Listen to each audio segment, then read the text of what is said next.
الحمد للہ وکفا وسلام علی عبادہ الذین اصطفیٰ خصوصاً علی سید الانبیاء علیہ التحیۃ والثناء اما بعد فاعوذ باللہ من الشیطان الرجیم بسم اللہ الرحمن الرحیم یا ایہا الذین آمنوا لا تأکلوا اموالکم بینکم بالباطل صدق اللہ مولانا العظیم وبلغنا رسولہ النبی الکریم الامین ونحن علی ذلک لمن الشاہدین والشاکرین والحمد للہ رب العالمین ان اللہ وملائکتہ یصلون علی النبی یا ایہا الذین آمنوا صلوا علیہ وسلموا تسلیما الصلاۃ والسلام علیک یا سیدی یا رسول اللہ وعلی آلک واصحابک یا سیدی یا حبیب اللہ الصلاۃ والسلام علیک یا شفیع المذنبین وعلی آلک واصحابک یا رحمۃ للعالمین۔ بعد از حمد و ثنا، گزشتہ جمعۃ المبارک کو ٹرانسپورٹ کے حوالہ سے چند مسائل شرعیہ آپ کی خدمت میں پیش کیے۔ آج بھی اسی سلسلہ کلام کو جاری رکھتے ہوئے ٹرانسپورٹ کے حوالہ سے ہی چند احکام آپ کے سامنے عرض کرنا مقصود ہے۔ اللہ کریم کلمات حقہ کو زبان پر جاری و ساری فرمائے۔ ٹرانسپورٹ کے حوالہ سے جو عمومی اور مشترکہ سواریاں ہوتی ہیں، ان کے متعلق گزشتہ جمعہ کو ان کے کرائے کے احکام اور اسی طرح ان کی سیٹوں کے حوالہ سے احکام، اور ان میں اگر کوئی مسافر سامان بھول جائے تو اس کے متعلق احکام، اور ان بسوں میں، ان سواریوں میں کسی غیر محرم کے ساتھ بیٹھنے کے حوالہ سے احکام آپ کے سامنے عرض کیے۔ آج کی گفتگو کے حوالہ سے ٹرانسپورٹ کے متعلق ہی احکام چونکہ عرض کرنے ہیں، اس لیے سب سے پہلی گزارش تو جو توجہ طلب ہے وہ یہ ہے کہ ہمارے ہاں عموماً دو طرح کی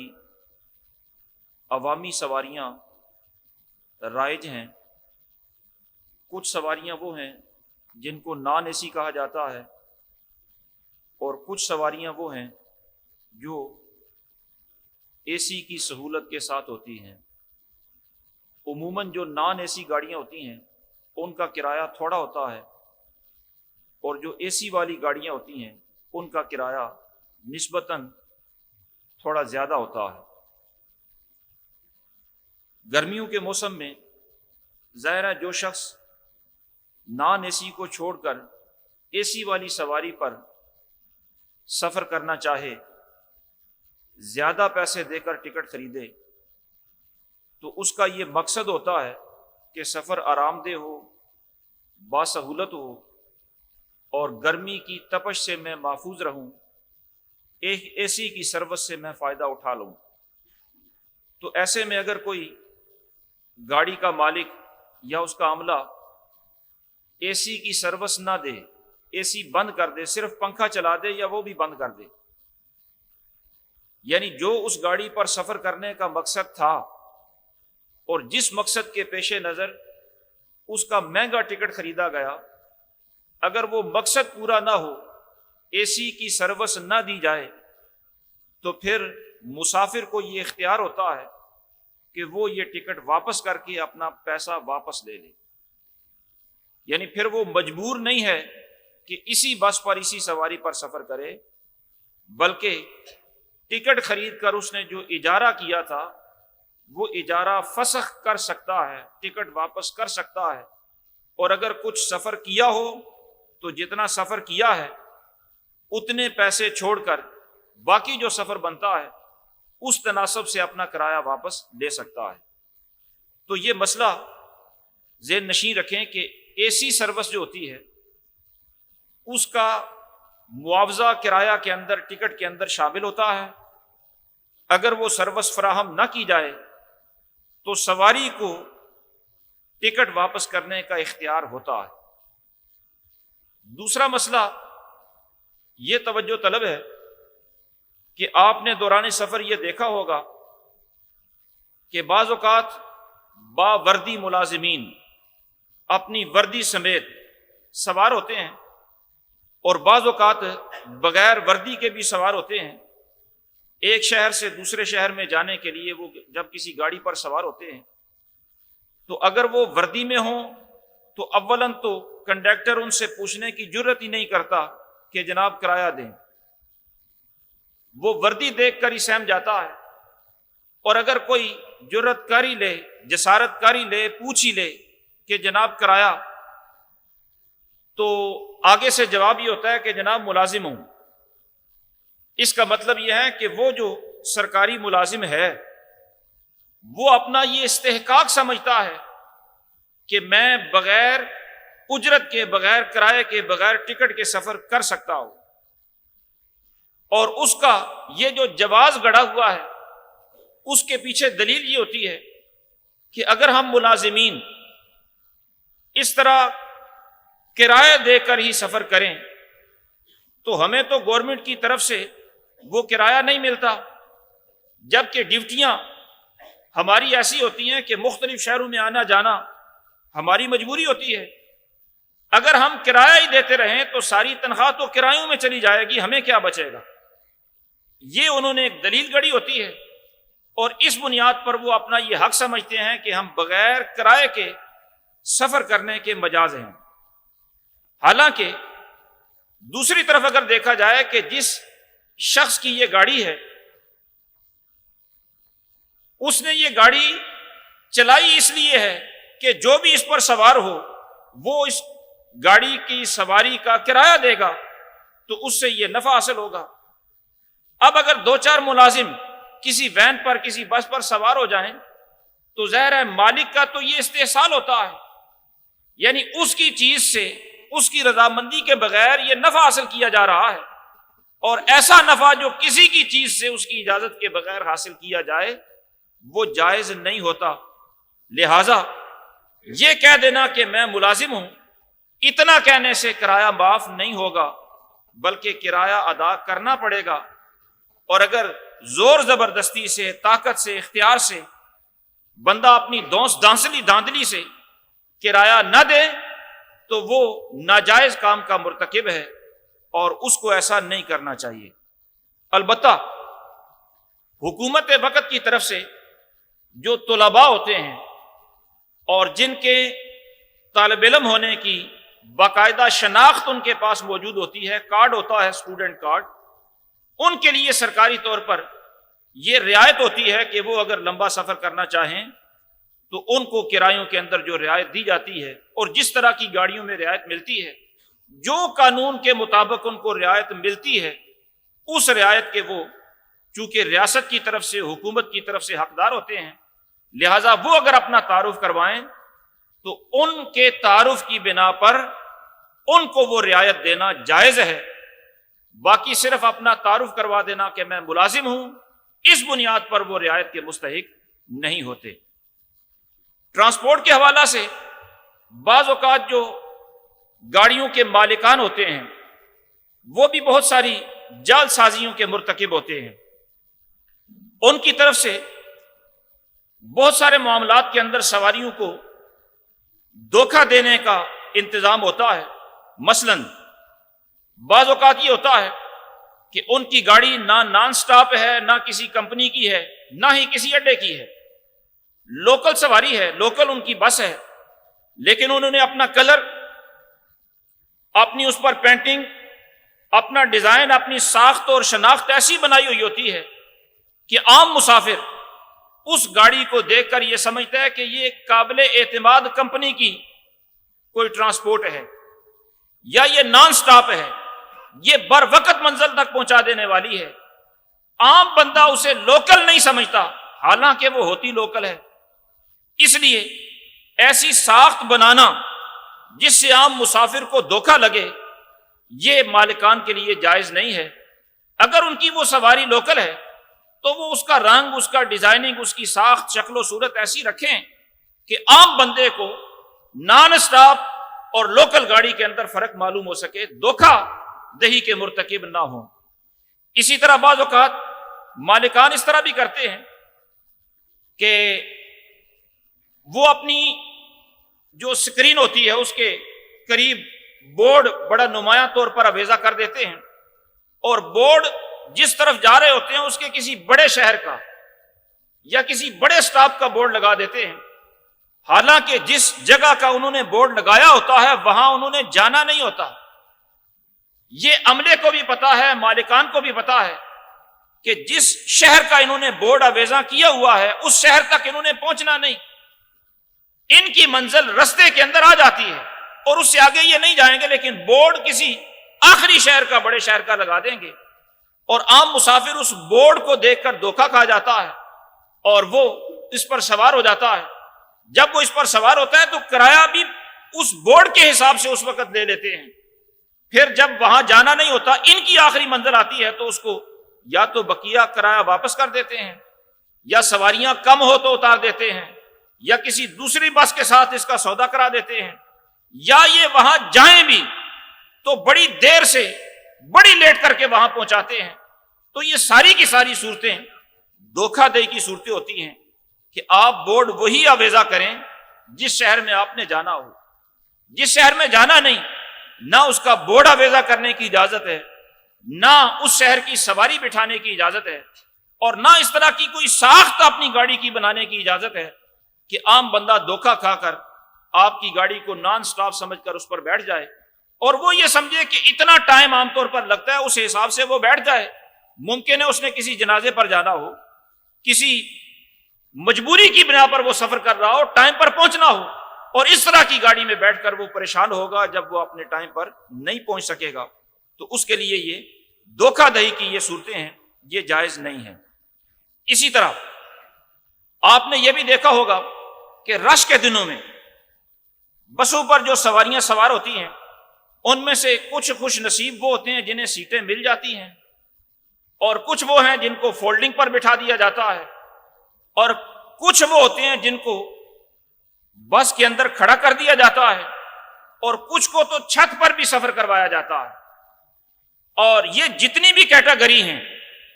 کرایہ سب سے ایک جیسا لیا جاتا ہے، حالانکہ سب کا نفع ایک جیسا نہیں ہے۔ اگرچہ سرکاری طور پر پابندی ہے کہ بس کی چھت پر سفر نہیں کیا جا سکتا،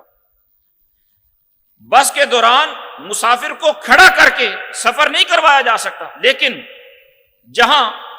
دیگر معاملات کے اندر قانون کی دجیاں بکھیری جاتی ہیں، ان معاملات کے اندر بھی بکھیری جاتی ہیں۔ یعنی قانون کی خلاف ورزی کرنے کا جرم تو اپنی جگہ پر، جو مسافر کے ساتھ اور کرائے کے معاملہ میں شرعی طور پر قباحتیں آ رہی ہیں، میں صرف وہ عرض کر رہا ہوں، وہ یہ ہے کہ جس کو سواری ملی، جس کو سیٹ ملی، اس کو ظاہر ہے اس بس کا مکمل نفع ملا، اور جس کو فولڈنگ ملی اس کا نفع کم ہو گیا، اس کی سہولت کم ہو گئی۔ جو کھڑا ہو کر اندر سفر کر رہا ہے اس کی سہولت اور بھی کم ہو گئی، اور جو لٹک کر یا بس کی چھت پر سفر کر رہا ہے اس کی سہولت اور بھی کم ہو گئی۔ تو جتنی سہولت کے اندر تفاوت ہے، سہولت ایک جیسی نہیں، تو ان ساری سواریوں کا کرایہ بھی ایک جیسا نہیں ہونا چاہیے۔ سواریوں کے نفع کے اندر جب فرق ہے تو کرائے کے اندر بھی فرق آنا چاہیے۔ حالانکہ یہ لوگ کرائے کے اندر فرق نہیں کرتے، سب سے ایک جیسا کرایہ لیتے ہیں۔ یہ صورت ناجائز ہوتی ہے اور اس سے بچنا چاہیے۔ جتنی سہولت دے رہے ہیں اتنا ہی اس سے کرایہ لیا جائے۔ اسی طرح ٹرانسپورٹ کے اندر ہی گزشتہ کچھ عرصے سے یہ بھی ایک رواج چل نکلا ہے کہ جو نان سٹاپ قسم کی گاڑیاں ہوتی ہیں ان میں چونکہ سفر لمبا ہوتا ہے اور دوران سفر مسافروں کو بعض اوقات پانی کی یا چائے کی وہ سروس دی جاتی ہے، تو ان خدمات کے لیے، ان سروسز کے لیے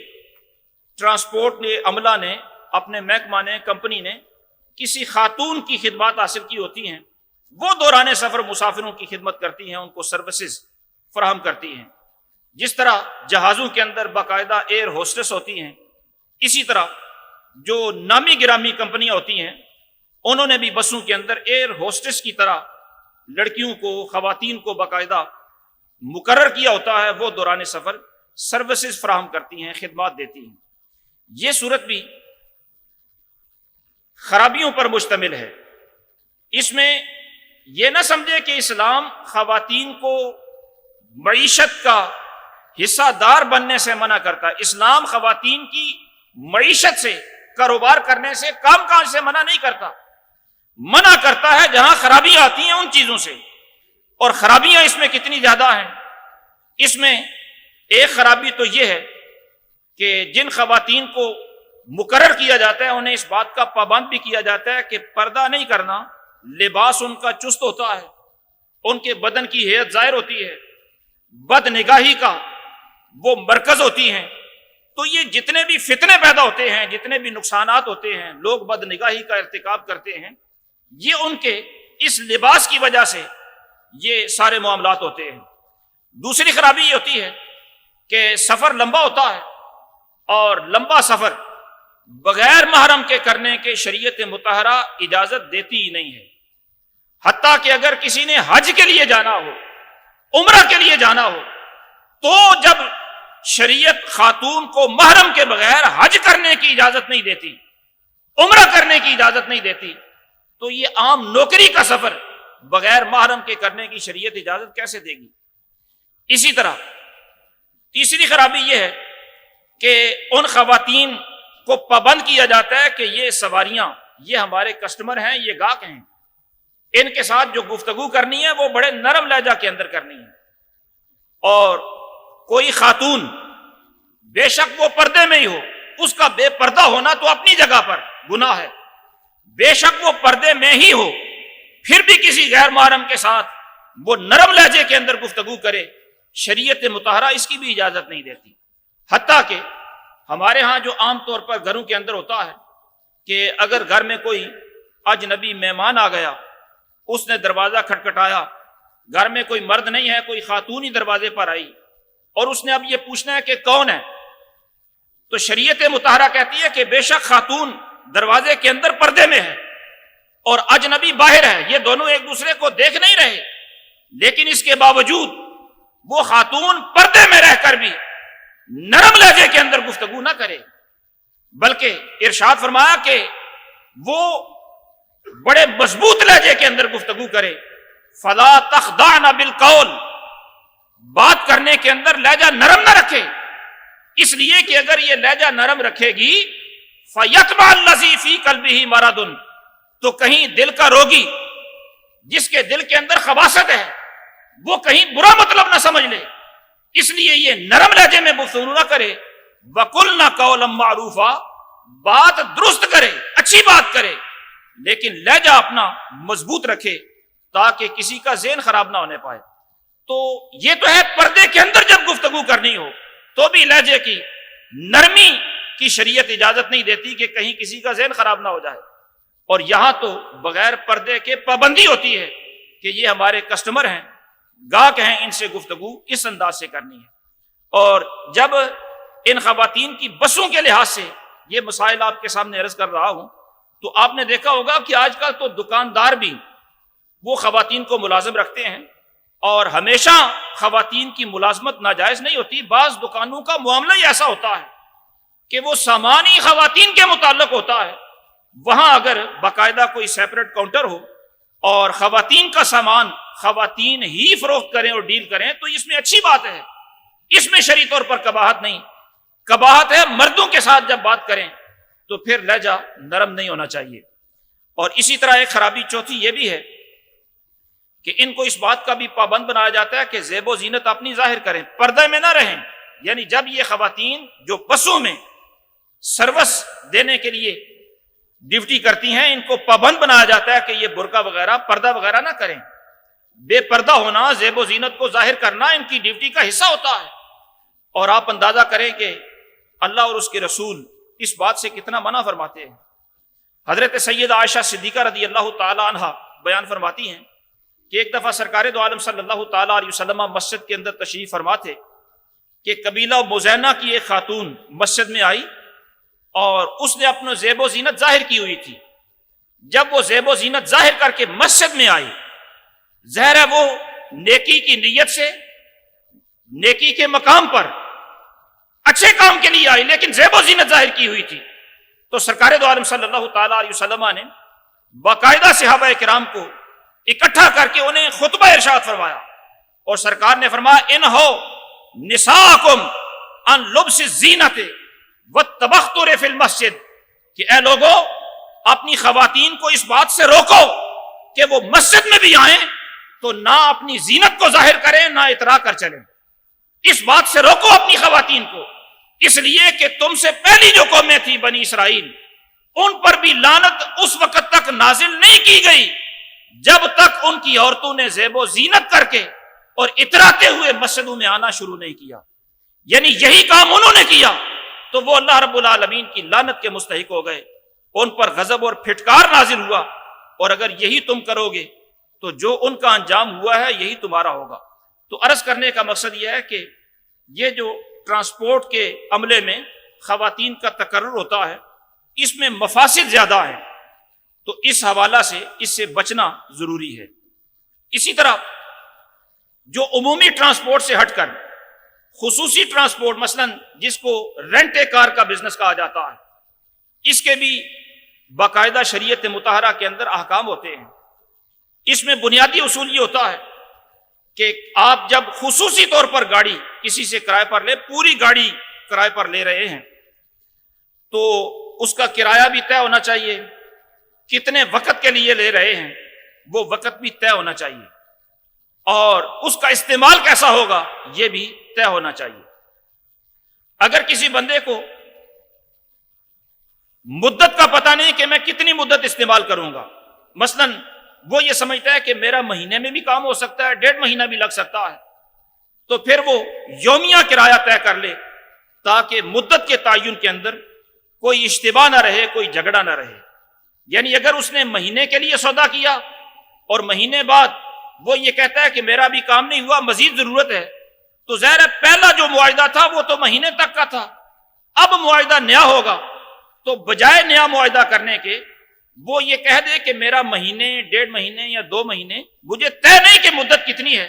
لیکن جتنا عرصہ بھی استعمال کروں یومیہ کرایہ اتنا ہوگا، اس طرح وہ اپنا سودا کر لے۔ تو کرایہ بھی طے کرے، جس مقصد کے لیے گاڑی لی ہے وہ بھی بیان کرے، مدت بھی طے کرے۔ اور یہاں یہ بات خاص طور پر توجہ طلب ہے کہ جو کرایہ ہوتا ہے یہ چونکہ گاڑی کے استعمال یعنی گاڑی کے نفع کا بدل ہوتا ہے، جو نفع کا بدل ہو، جو کرایہ ہو، اس کا نفع کے غیر جنس سے ہونا ضروری ہوتا ہے۔ اگر کرایہ نفع کا ہم جنس ہو تو پھر یہ اجرت والا سودا جائز نہیں ہوتا۔ مثال کے طور پر اگر کسی کا دفتر ہے رینٹ کار کا، اس سے کوئی دوسرا رینٹ کار دفتر والا بندہ یہ کہتا ہے کہ جناب آج میری بکنگ ہے، گاڑیاں مجھے زیادہ چاہیے اور میرے پاس اتنی نہیں ہیں، آپ اپنی کار مجھے آج کرائے پر دے دیں اتنے ٹائم کے لیے، تو کل کو جب آپ کی بکنگ زیادہ ہوگی تو میں اپنی کار کرائے کے طور پر آپ کو دے دوں گا، تو آپ جو آج مجھے کار دیں گے اس کا کرایہ وہ ہوگا جو میں آپ کو کار کرائے پر ٹائم پر دے دوں گا۔ یعنی آپ کی بکنگ کے موقع پر میں اپنی گاڑی بھیج دوں گا، میری بکنگ کے موقع پر آپ اپنی گاڑی بھیج دیں۔ تو یہ جو کرایہ کے اندر دونوں کاروں کا لین دین نفع یہ طے ہوا ہے، یہ سودا کرنا اور یہ اجارہ کرنا ناجائز ہے، اس لیے کہ اجارہ کے اندر شرط یہ ہوتی ہے کہ جو بدل اجارہ ہو یعنی جو کرایہ ہو وہ نفع کا ہم جنس نہ ہو، اور یہاں سے کار کرائے پر لی جا رہی ہے تو کار نفع ہے، اس سے سواری حاصل کرنا یہ نفع ہے، اور اس کا جو بدل ہے وہ کرایہ، وہ بھی اپنی گاڑی کو نفع کے لیے دینا یہ طے کیا جا رہا ہے، یہ جائز نہیں ہے۔ ہاں البتہ اس طرح اگر کرنا ہی ہے تو اس کی باقاعدہ رقم طے کر لیں اور جتنی رقم اس کی بنتی ہے اتنی رقم اپنی گاڑی کے کرائے کی کٹوتی کر لیں، یا اس طرح کر لیں کہ اس سے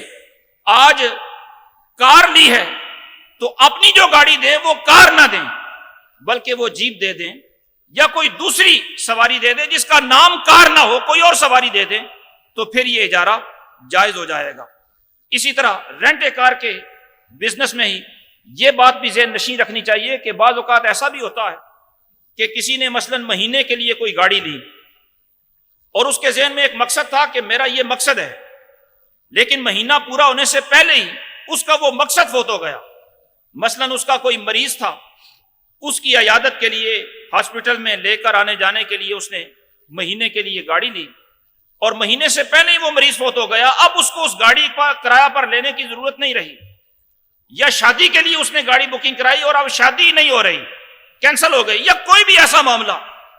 اس کی کوئی مجبوری بن گئی کہ اب مدت تک گاڑی کو رکھنا یہ اس کی ضرورت نہیں رہی، تو وہ دوران مدت عذر کی بنا پر اپنے اس اجارے کو فسخ کر سکتا ہے، اور وہ دفتر والا رینٹ کار والا اس کو مجبور نہیں کر سکتا کہ جناب ہم نے مہینے کے لیے دی ہے تو مہینے پورے کا کرایہ ہی لیں گے، اس بات پر وہ اس کو مجبور نہیں کر سکتا۔ مجبوری اس کی باقاعدہ عذر ہو تو عذر کی بنا پر وہ اپنا یہ اجارہ فسخ کر سکتا ہے۔ اسی طرح گاڑیوں کے حوالہ سے ہی بعض اوقات یہ بھی ٹرانسپورٹ کے محکمہ میں آپ نے دیکھا ہوگا کہ جو گاڑیاں بار برداری کے لیے استعمال ہوتی ہیں ان میں سے عرف کے مطابق کچھ لوڈر رکشے وغیرہ ایسے ہوتے ہیں کہ جن کو سامان لوڈ کرنا اور ان لوڈ کرنا یہ وہ رکشے کا مالک ہی کرتا ہے اور کرائے کے اندر یہ طے ہوتا ہے۔ تو جن بار بردار گاڑیوں کی لوڈنگ ان لوڈنگ کی اجرت کرائے کے اندر طے ہو وہ تو ظاہر طے ہے، اور اگر لوڈنگ ان لوڈنگ کرائے کے اندر طے نہ ہو اس کے لیے اجرت علیحدہ دینی پڑتی ہو، مثلا یہ جو بڑے ٹرک ہوتے ہیں، بڑی گاڑیاں ہوتی ہیں، یہاں لوڈنگ ان لوڈنگ کا خرچہ علیحدہ ہوتا ہے، تو وہ خرچہ ظاہر ہے گاڑی کے کرائے میں شامل نہیں ہوگا، وہ علیحدہ دینا پڑے گا اور وہ دینا لازم ہے۔ وہاں پر کوئی بندہ یہ نہیں کہہ سکتا کہ میں نے کرایہ جو طے کر لیا ہے تو اب باقی معاملات جو ہے وہ گاڑی کے عملہ کے سپرد ہیں، یہ نہیں کہہ سکتا، کرایہ طے کیا ہے